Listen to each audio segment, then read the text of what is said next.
todo es sagrado cuando se le pone la luz de lo sagrado. Todo es poesía, en la luz de la poesía. Entonces, igual este momento de transformación que tenemos la fortuna de vivir, está sucediendo porque tenemos la fortuna de vivir. Como estamos vivos, estamos subidos en la transformación de la vida.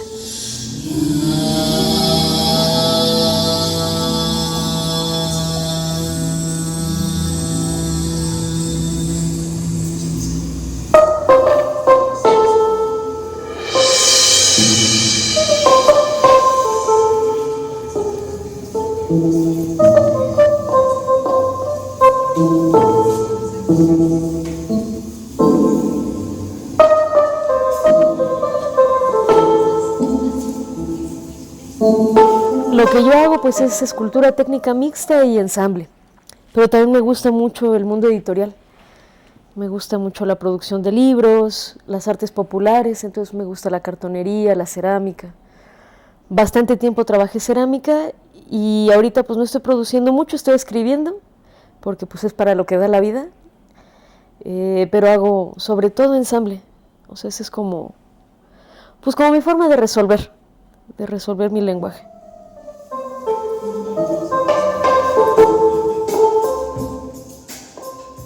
Pues como todo lo bueno en la vida fue un poco azaroso. Justo en este espacio, bueno, la maestra Nora Medina tenía un horno y estaba por irse a quemar las naves a Veracruz, creo. Y mi maestra Socorro López era su socia. Entonces, la maestra Nora iba a vender su horno y me dijo, Coco, pues ¿qué onda? ¿Te sumas, Topillo? Y compramos el horno. Y lo trajimos aquí, o sea, ahora es mi casa, pero antes era el taller. Y aprendí, o sea, sucedió. Primero tuve un horno antes que saber amasar. Y pues fue una pasión, o sea, fue un clic instantáneo. Encontrarme con el barro, porque siempre me han gustado las artes populares y el barro es muy noble para ellas y yo creo que es de los que más lenguaje tiene. Entonces me apasionó bastante la cerámica. Fui maestra en el Instituto de Artes y Oficios por 9 años y también fue un poco circunstancial porque a mí me llamaba mucho la atención la escultura, por ejemplo, en madera o en metal, pero la propia dureza del material me empezó a lastimar y el barro fue muy noble, hasta que también me chingó, pero bueno, cosas de la vida, al parecer así es.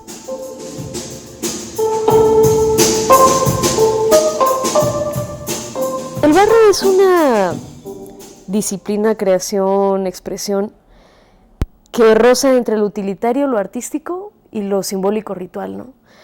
Entonces, a diferencia de la pintura, que en algún momento el dibujo se dividió en escritura, en representación técnica, ¿no? En planos, en mapas, en croquis, y en lo religioso, lo adorable, y también por la expresión artística individual o colectiva.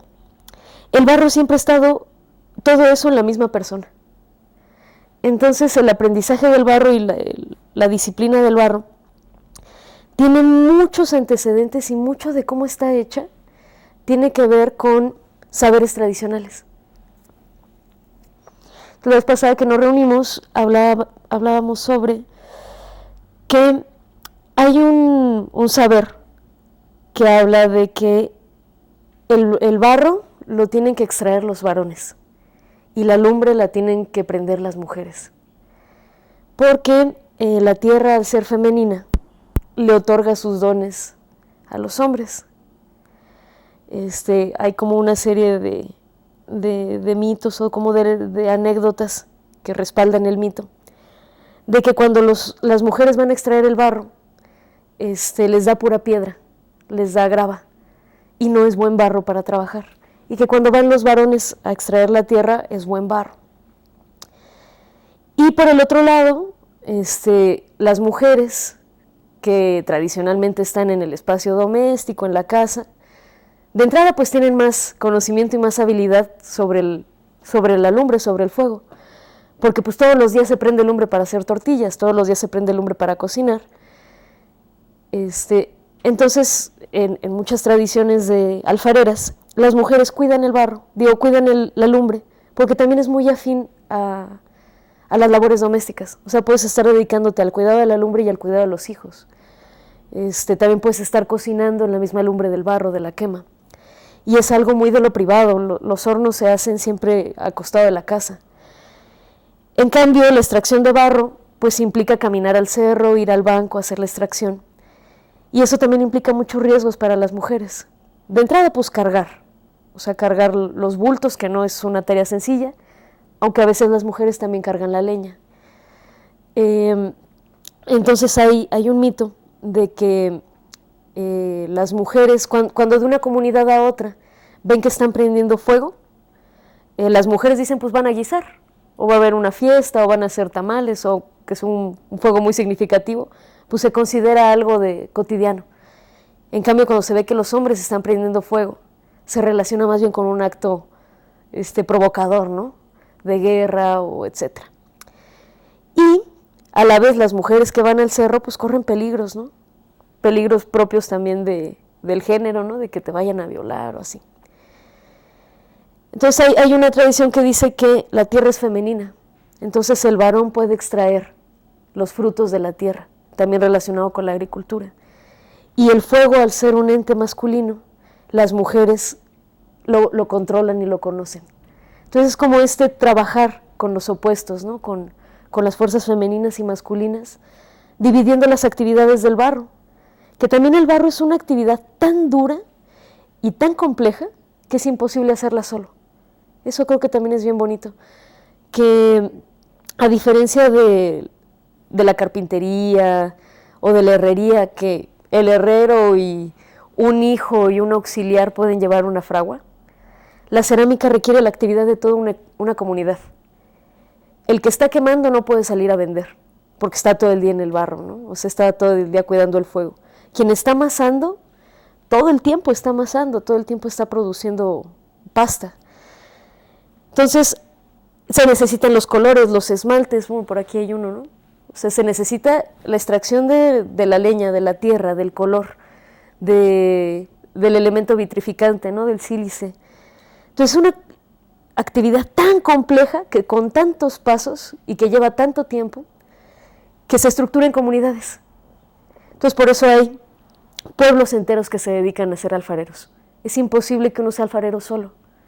Y creo que también eso es algo que me gusta mucho, como la comunidad que se hace en torno al fuego.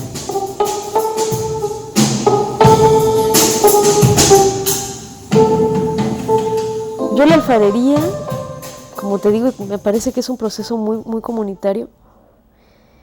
Yo lo empecé así, con Coco, con Selene, con Isabel, que éramos como 4 morras que teníamos el taller. Porque de entrada el horno ocupa mucho espacio. Entonces yo tenía esta posibilidad, que es un terreno familiar, entonces aquí no pagábamos renta. Entonces eso era un gran paro. Y además, como te digo, los procesos son tan complejos que un horno no lo llenas sola, lo llenas con más personas, para estar quemando constantemente. Entonces de entrada yo lo aprendí así. Mi experiencia urbana fue aprenderlo en colectivo. Y después, al ser maestra en artes y oficios, que es un taller precioso, es un instituto precioso, también se hace una comunidad, o sea, incluso nos decimos la tribu fuego, ¿no? Tiene también esto de colectividad y la forma de enseñar el barro. Yo tenía algo que era multigrado, entonces tenía 6 grados al mismo tiempo. Entonces la clase le iba dando primero, segundo, tercero, cuarto, quinto y sexto. Y otra vez, ¿no? Primero, segundo, como repartiendo tacos de cabeza. La única forma de compartir el saber del barro es cagándola. O sea, el maestro alfarero lo que tiene es que la ha regado más veces de lo que el otro ha tratado, de lo que el nuevo ha tratado. Entonces, como maestra de cerámica, me implicaba mucho leer, me implicaba mucho estudiar fórmulas, que me hicieran preguntas y yo irme a los libros a encontrar las respuestas. Pero ese saber venía mucho de regarla. O sea, mi enseñanza en el taller era: no hagas nada estúpido, Y si quieres hazlo, yo ya traté y no sirvió. Y a veces los alumnos lo hacen y sí les sale. Entonces lo que hay que compartir con los compañeros es cómo sistematizar lo que hiciste. ¿Qué hiciste ese día? ¿Estaba nublado? ¿Hacía calor? ¿Hacía frío? ¿A cuánto inició la presión del horno? ¿Cuánto gas había? Y todo eso a la bitácora. Y ahí empiezan a salir las respuestas en la experiencia, en el anotar. Todos los maestros alfareros con los que he convivido, con los que he compartido, tienen eso, ¿no? La bitácora. Y como esta mística de ese día estaba nublado, güey. Por eso se pudo ese día. Y eso esconde mucha química, esconde mucha física, esconde termodinámica, o sea, un montón de cosas. Por ejemplo, el agua. Oye, ¿por qué pasó esto en la vasija? Y todos nos juntamos en el horno a ver, ¿no? En retrospectiva, ¿qué se hizo? ¿Qué hizo que sucediera, para bien o para mal, esto? Te voy a contar una anécdota de cuando recién empecé a trabajar el barro con Socorro López. Había un concurso de cerámica y entonces yo hice una pieza y había mucha humedad y no se iba a secar para quemarla y llevarla al concurso. Entonces a mí se me ocurrió que lo que extraía la humedad era la sal. Entonces se me hizo muy fácil ponerle un friego de sal a mi escultura y sí, se secó y la alcancé a meter al horno y al otro día toda la quema salió vitrificada en un color naranja y mi pieza, que tenía la sal, salió fundida en las puntas en color negro y con unos colores café, como color manganeso. Y entonces en ese momento yo no supe por qué. Las 4 nos pusimos a ver el horno y dijimos, ¿qué pasó con esta quema? Empezamos a ver cómo se había extendido el color, dónde había más color, dónde había menos, si había en las placas. Después preguntamos y nos dijeron, no manchen, contaminaron el horno de sal. Es un tipo de quema, un tipo de esmalte que se hace al sublimar las sales de sodio. Y entonces queda una película atmosférica de esmalte. Eso es una técnica japonesa, de sabrá Dios cuántos años.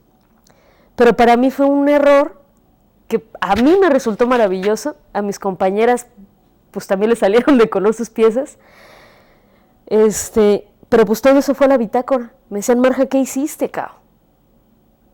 No, pues a ver, esto.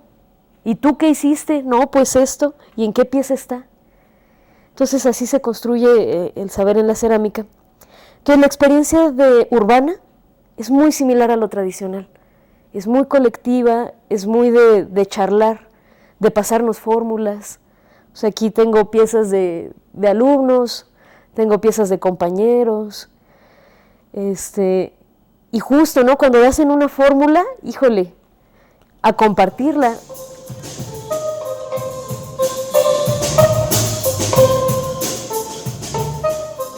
Una frase que me gusta mucho del maestro José Luis Reda, que te compartía la otra vez que charlábamos. Un maestro lo que tiene que hacer es decirle a los alumnos dónde está el agua, porque el maestro que solo tiene un jarro de agua no la comparte, pero el maestro que sabe de dónde viene el agua, sin broncas, no le dice, no, pues el río está por acá, pero el maestro que solo conoce una sola cosa no la comparte. En la alfarería es muy así. Hay maestros que son muy recelosos de sus fórmulas, de sus formas de quemar, y hay maestros que te dicen, pues se hace así, güey. Claro, poderlo hacer así implica el cuerpo, implica la fisionomía, la fuerza, la energía vital. También los alfareros tradicionales dicen mucho, es como un gesto de reconocimiento entre alfareros. Lo tienes en las manos, es que ella lo tiene, o sí sabe. Y es algo muy nacional, o sea, es algo que sucede creo que en todo México. Cuando nos juntamos alfareros empezamos a hablar de barro. Y cuando hay alguna duda de la capacidad del otro, simplemente se hacen para atrás y permiten que el otro trabaje. Y en cuanto ven que lo tiene en las manos, dicen, sí sabes. O a la hora de prender la leña o el horno de gas o eléctrico incluso, viene, es que sí lo tienes. Y es algo que solamente se gana. Entonces, el momento de compartir puede ser muy franco. Porque aunque yo te dijera todas las fórmulas, tienes que hacerlo. Para que lo tengas. Ya que lo hiciste, lo empiezas a tener. Y me parece algo como bien bonito, bien bonito de todas las disciplinas artísticas. No hay manera de falsear el saber, el oficio. El oficio no se puede regalar, el oficio solo se gana. Y se gana con sangre, sudor y lágrimas.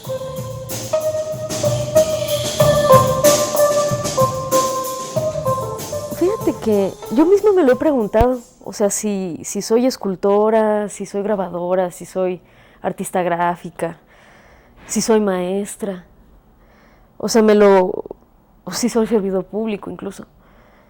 Es la vida, o sea, uno sí tiene su gremio con quien se siente espejado, ¿no? O en los saberes en los que te sientes, que tienes el suficiente lenguaje para charlar con el otro. Creo que ahí es donde te puedes adscribir un gremio, ¿no? O sea, si puedes llegar a un taller de serigrafía y hablar de tintas, puedes compartir con ese gremio, ¿no? Si sabes lo suficiente de cerámica para sentarte con un par de alfareros y cotorrear y preguntar, sobre todo preguntar. Si sabes lo suficiente para preguntar, te puedes ir adscribiendo, ¿no?, a esos gremios. Pero para mí, mi formación, como yo hago técnica mixta, a veces paso meses trabajando cera de abeja. Y para trabajar cera de abeja tienes que saber hacer positivos de barro y saber quemarlos. O de pronto, para hacer un libro tienes que saber pegar o encuadernar o hacer serigrafía o hacer armados en la computadora o corrección de estilo.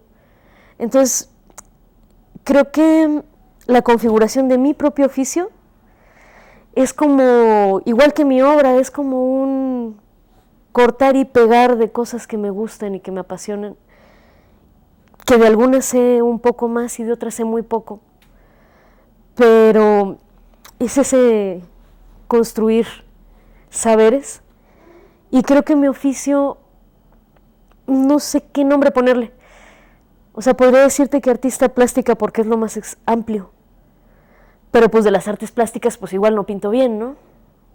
O igual soy mediana en el dibujo, pero también me siento incapaz en la talla en madera, pero pues algo sé tallar, igual sé hacer un par de cordones, pero pues no soy escultor en metal. Pero mi obra creo que tiene eso, ¿no? Que tiene algo en soldadura, algo en cera, algo en vitral, tiene algo en cerámica, algo en modelado, algo en vaciado.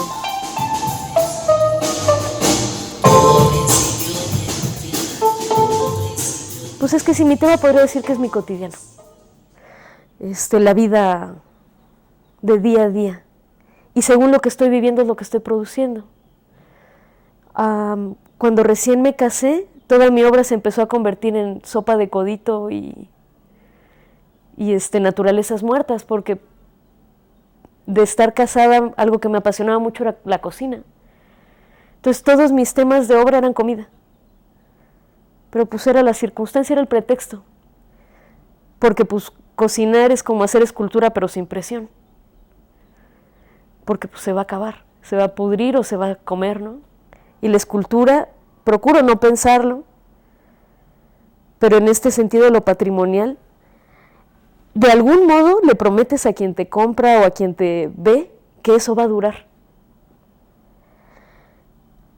Y esa es también una angustia que procuro no abordar, y que de hecho me siento muy contenta cuando trabajo arte popular o cosas, por ejemplo, del patronato de las fiestas, que sé que se van a quemar. O sea, si haces un Judas de cartón, lo haces sabiendo que su función es ritual y que se va a quemar y que se va a acabar. O sea, pero si haces una olla, sí se espera que sirva, sí se espera que cumpla una función.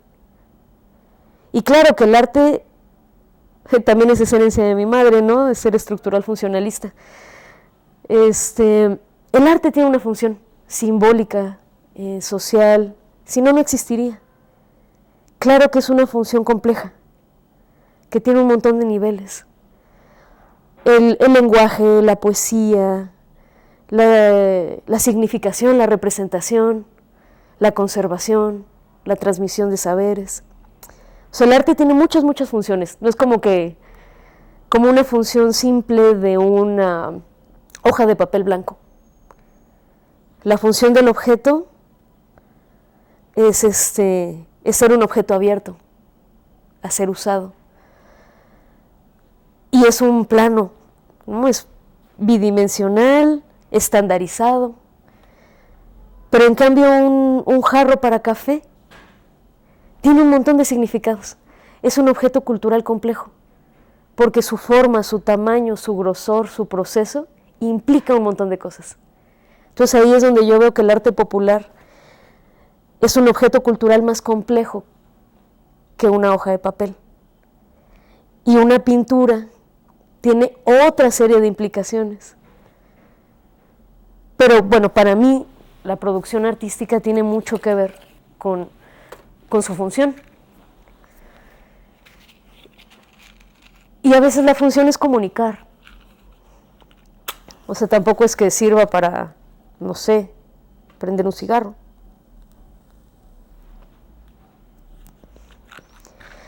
Porque pues la pintura que sirve solamente para comunicar, pues es ilustración. La pintura que solamente sirve para representar un fenómeno político-social es un panfleto. Pero la pintura que hace todo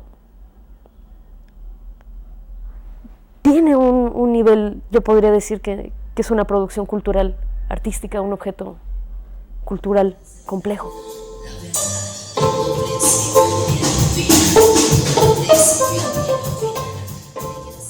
Mi jornada laboral paso la mitad del tiempo escribiendo oficios. O sea, el acto de escribir se ha hecho una actividad constructiva en mi vida. El acto de museografiar se ha hecho algo de mi cotidiano. Entonces en este momento escribo sobre eso, sobre los papeles, sobre las letras, sobre estas actividades repetitivas. Me ha sucedido ahorita, por ejemplo, la muerte. Mi abuela es ya muy mayor, es mi vecina, y he tenido muy presente su no muerte. O sea, la inminencia de su muerte sin ser muerte. Entonces eso me está abordando mucho. Una compañera del trabajo falleció en este año y me ha hecho reflexionar mucho. Además me obligo, ¿sabes? O sea, creo que duele más y raspa más ser servidor público sensible que no serlo. O sea, soy artista, ese es mi oficio. No es mi oficio ser servidor público. Pero, en cierta forma, como lo que te decía, ahora es la materia que hablo. Entonces empieza a convertir en un saber, hacer. Pero creo que el lugar en el que estoy ahorita chambeando, yo me he obligado a tratar de seguir siendo sensible, a tratar de seguir siendo receptiva a la vida desde una silla de escritorio. Y raspa mucho, porque a veces un oficio que es una tontería que se hace en 2 minutos o en 5, se convierte en una duda angustiosa sobre a dónde vamos, sobre qué estamos haciendo como colectivo, sobre la importancia de los procesos, la necesidad de los procesos, si lo son o no lo son. Entonces creo que de ahí viene esta exploración en la escritura, en la poesía, en no perder la brújula de como ser humano, como mujer, como mujer sensible, en un puesto que no requiere en el contrato que yo sea sensible.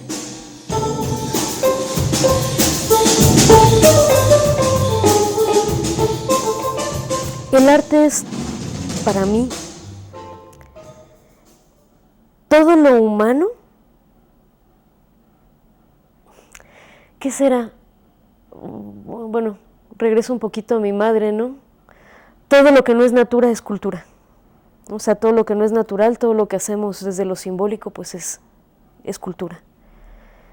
Y atravesada por este concepto amplio de cultura, del lenguaje, de los haceres, de los saberes, de las formas de hacer, de saber, de operar, de comunicar, de entrelazarse, el arte es todo lo que conmueve el alma, todo lo que mantiene el alma con fuego, ni siquiera te podría decir que con vida. Es algo, pues sí, lo que te mantiene siendo humano, lo que te hace más humano dentro de lo que podría ser solamente animal.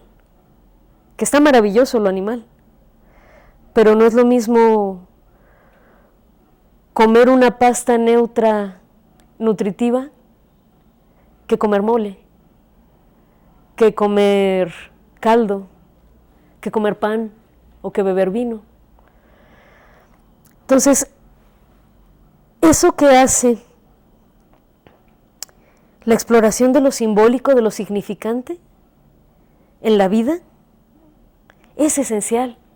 O sea, pues como la música, la danza, todo lo que es importante en la vida del ser humano está envuelto en arte y en símbolos, en saberes hacer. Siento que los artistas le dedicamos nuestra energía a hablar el lenguaje de lo importante que son las cosas. O sea, es decir, si tú pintas un desnudo, le estás poniendo al desnudo la belleza del símbolo, de la desnudez. Y es una forma de mirar. Y cultivamos la forma de representar esa forma de mirar. Y somos necesarios los artistas, somos esenciales. Si no, no existiríamos ya, hubiéramos dejado de ser sostenibles, ¿no? Y ahí estamos, somos necesarios, porque la gente necesita eso. Y la gente encuentra el arte.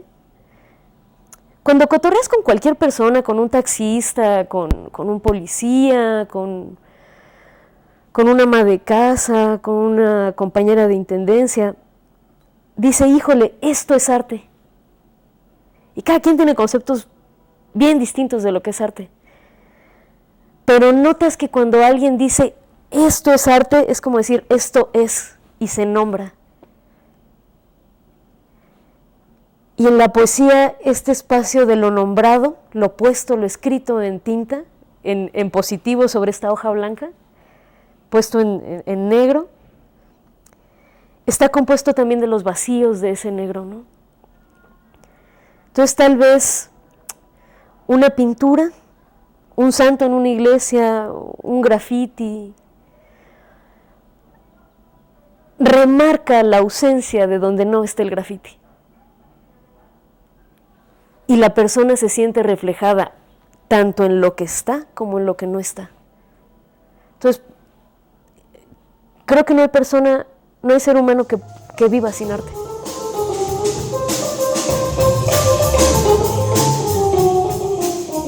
El patrimonio es todo lo que se puede heredar, todo lo que se puede transmitir de forma material. También hay patrimonio inmaterial, pero es como este conjunto de cosas que se pueden ir pasando de uno a otro, conservando.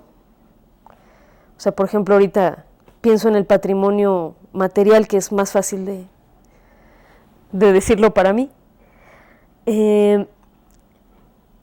Es el terreno de la cultura. Es la propia tierra de la cultura, lo que contiene la cultura. Y el matrimonio es este enlace de un hilo, así como pienso igual hasta en lo celular, ¿no? En esa línea que va hasta atrás, como en la lengua materna. Es aquello que se comparte por un enlace y por una herencia, que no es alienable. O sea, creo que en el matrimonio, para construir patrimonio, hay que unir las voluntades y la acción. Para construir el matrimonio, como la lengua, es algo inherente. Es algo propio, que después se puede convertir en patrimonio, cuando se hace social, cuando se hace colectivo. Seguramente estoy diciendo muchas cosas que los antropólogos dirán que están mal, efectivamente, pero creo que esa relación de lo que se hereda y lo que se construye, de lo que se es y lo que se comparte, entre la relación de matrimonio y patrimonio, te digo, me viene la lengua, o sea, sobre todo, ¿no? La lengua termina en un libro, y el libro puede ser patrimonial, pero la lengua, como constructo, tiene un mecanismo distinto.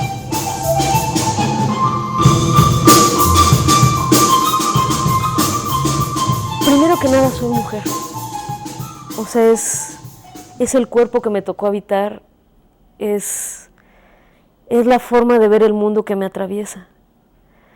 Y sí es distinta. Sí noto, por ejemplo, la afinidad con mis compañeras artistas en sensibilidades distintas a mis compañeros varones, que ciertamente los admiro y los respeto enormemente a ambos, ¿no? Pero son distintas formas de hacer. El hacer viene de lugares distintos.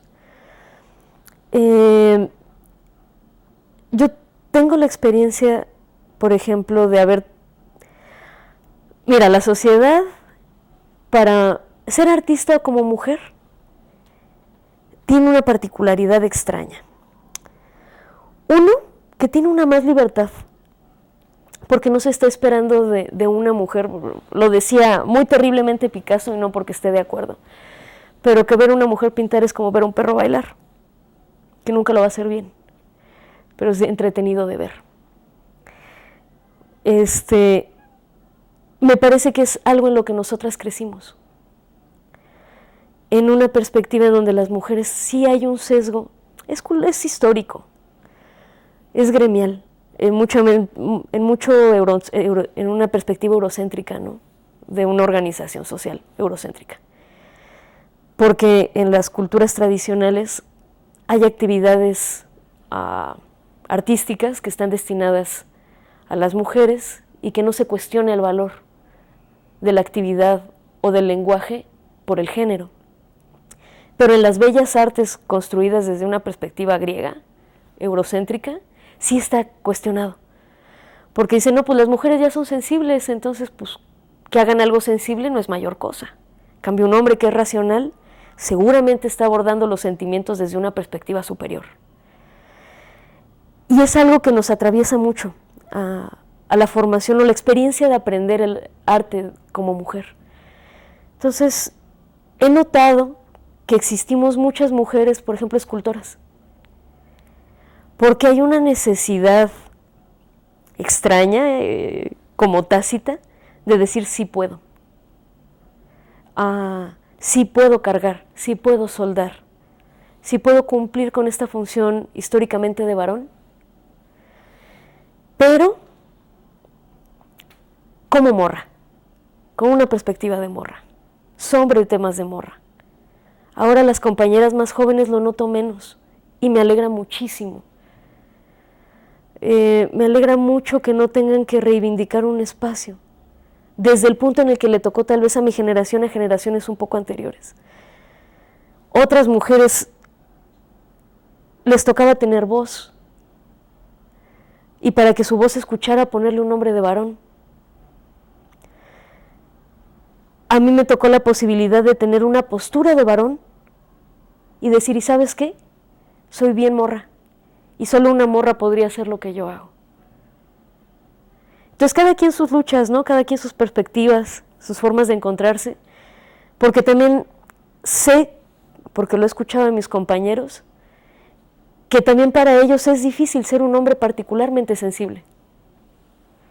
También es visto como poco masculino ser un hombre, particularmente perceptivo, particularmente comunicativo, particularmente observador, pasivo, fino, detallado, no práctico. Entonces también son cosas que nos atraviesan a ambos, creo. Solo lo podría decir un compañero, ¿no? Pero en mi experiencia, como te decía al principio, primero que nada, soy mujer. Y mi forma de aprender y de mirar está atravesada por esa socialización de qué debo ser como mujer.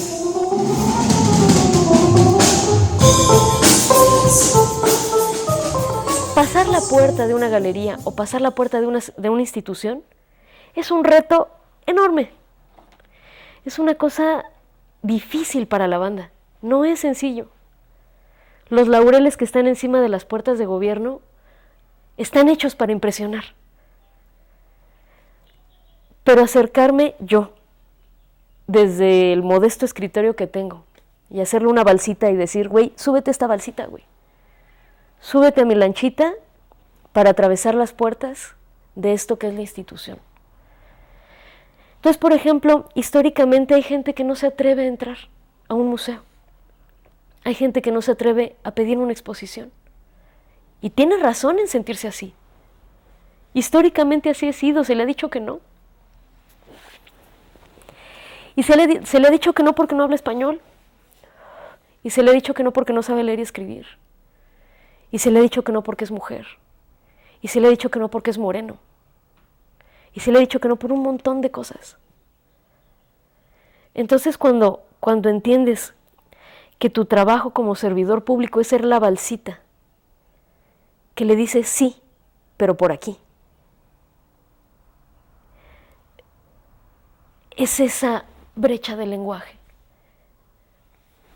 El decir que no, el decir que sí, el poner una ley en el Congreso, el construir esta línea que tú dices, que yo de pronto con las compañeras no me siento, que haya una comunicación libre, clara. Esas son las balsitas que estamos tirando, cada quien en su lucha, ¿no? Y cada quien tiene diferentes estrategias.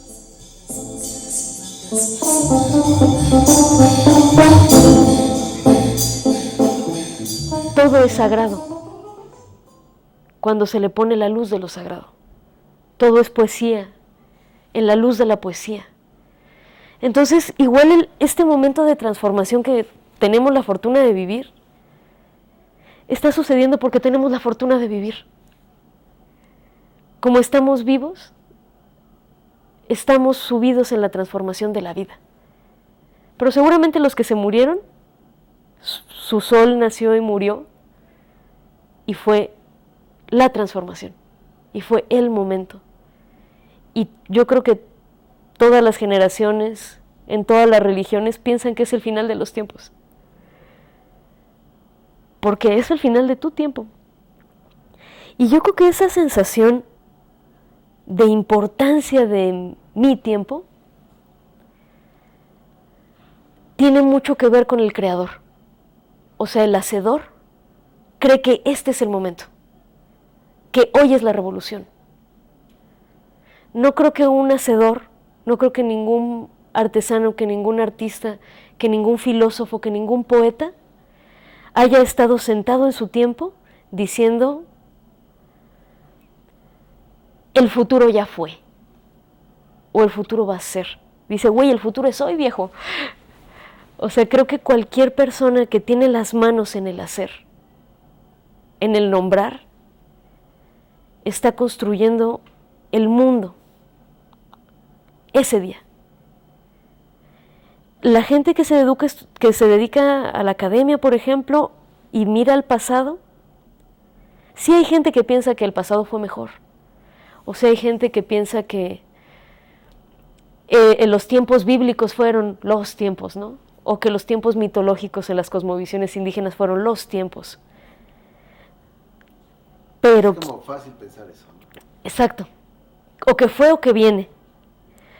Pero creo que el artista, el poeta, está parado en el presente frente a la inminencia de su muerte.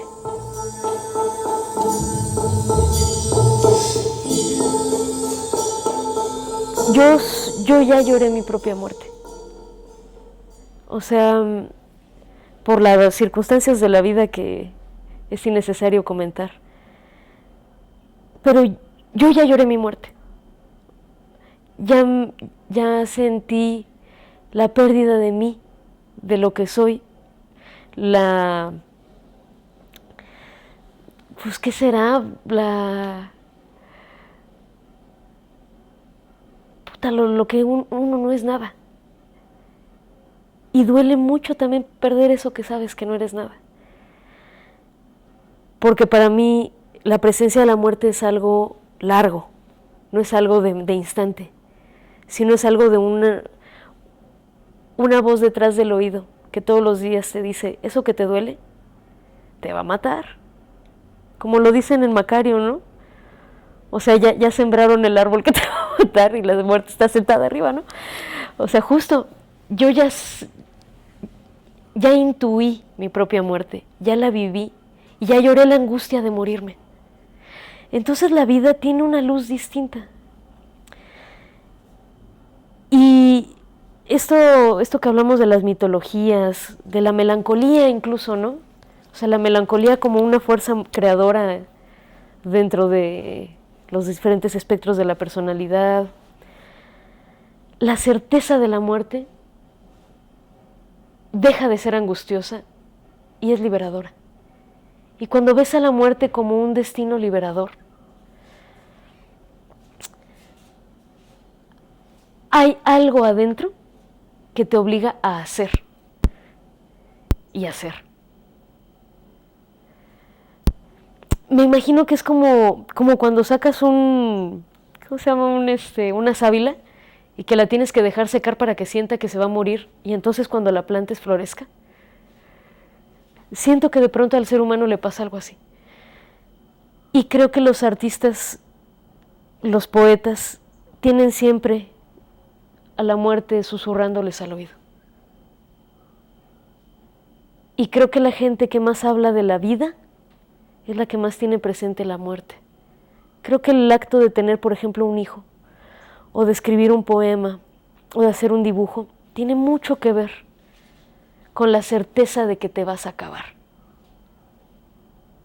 Y esto del patrimonio y el matrimonio, y socializada católica, me trae también la palabra de comunión, de la común unión, ¿no? O sea, de unirse en comunidad. Y te hace cuidar del otro.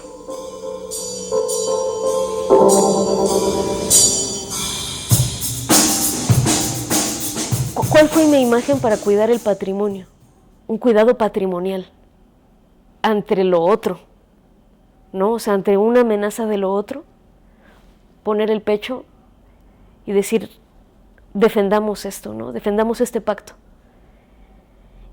Y el matrimonio es el cultivo, es la cultura. Entonces, el uno es esta confrontación contra lo ominoso que viene a destruir lo valioso. Y creo que el matrimonio viene de lo fructífero, de lo constante, de cultivar el contrato. Creo que también por eso el ritual del matrimonio. Estamos acordando cuidar en el día a día este pacto de lo valioso.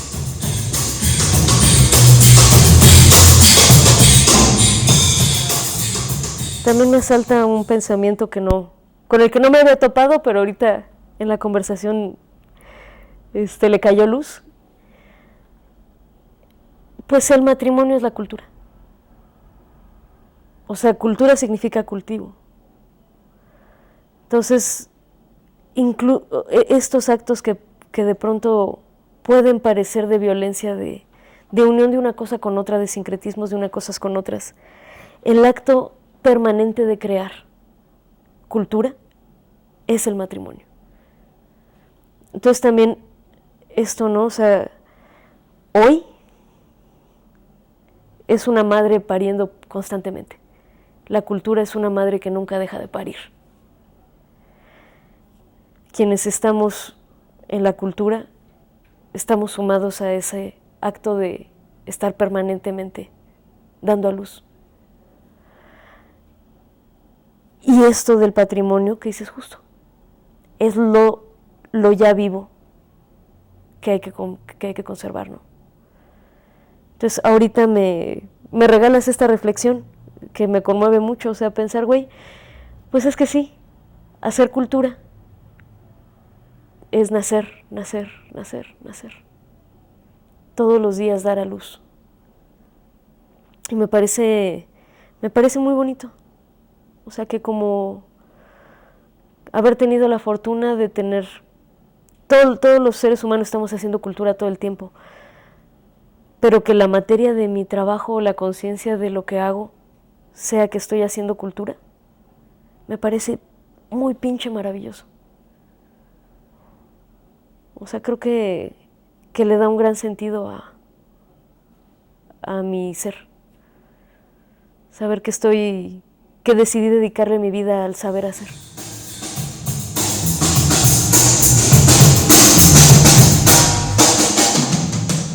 He pensado muchas veces que el artista es la rama que da la flor. Pero todo el árbol es la gente. Exactamente. O sea, sí, los tú, artistas... ramita, güey, no eres ni madre sin la gente. O sea, a lo mejor es una... No, claro, no hay flores sin... Sí, ¿no? Sí. O sea, Sí. una jacaranda no daría esa florecita tan hermosa si no fuera por el arbolote que todo el año está seco y luchando en primavera por sobrevivir y está Claro. a punto de morir cuando pola. A mí el árbol que me viene a la mente, podría decirte que es un árbol de limón. O sea, pienso en el azar. Hasta con el doble sentido del azar. La flor, si la flor es el arte, si la sociedad es el tronco, la raíz, la historia, la flor no sirve de nada más que darle espacio y cabida al fruto. Y el verdadero fruto es la libertad. El verdadero fruto es la conciencia. El verdadero fruto es la solidaridad. No el arte en sí mismo, pero el arte es el predecesor de esas cosas. Como el vehículo, ¿no? Como el vehículo. Sí, o sea, el azar tiene el perfume que permite que se fecunden otras cosas y que haya fruto. Pero sí creo que el fruto es la conciencia y la libertad.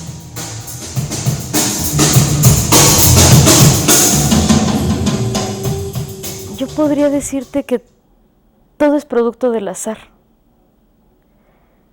Y todos los productos del azar solo suceden en la vida. Y la vida es. Entonces de pronto las circunstancias, o sea, hay muchas circunstancias, pero la vida es. Y todo lo que sucede es parte de la vida. Entonces, creo que usas un ejemplo rasposo, pero siempre que haya vida, hasta en la muerte, se entreteje el azar y las circunstancias le dan el rumbo. Y pues a final de cuentas creo que poner un puntito en la distancia siempre ayuda, ¿no? O sea, pensar que tenemos a dónde mirar. Y que cualquier circunstancia desafortunada puede desembocar en luz de nuevo, ¿no? O sea, creo que todo lo que le pertenece a la vida puede ser cruel, puede ser devastador, puede ser terrible, pero le pertenece a lo que es. Y mientras estemos en el territorio del ser, creo que algo habrá, ¿no? O sea, algo habrá que rescatar, que... Es que es como que es parte de, ¿no? Así como dice José Alfredo, comienza siempre llorando. Y así llorando se acaba. Sí, sin duda. quiero seguir llorando un rato. ¿Eh? Pero bueno, ya, ya, ya vamos.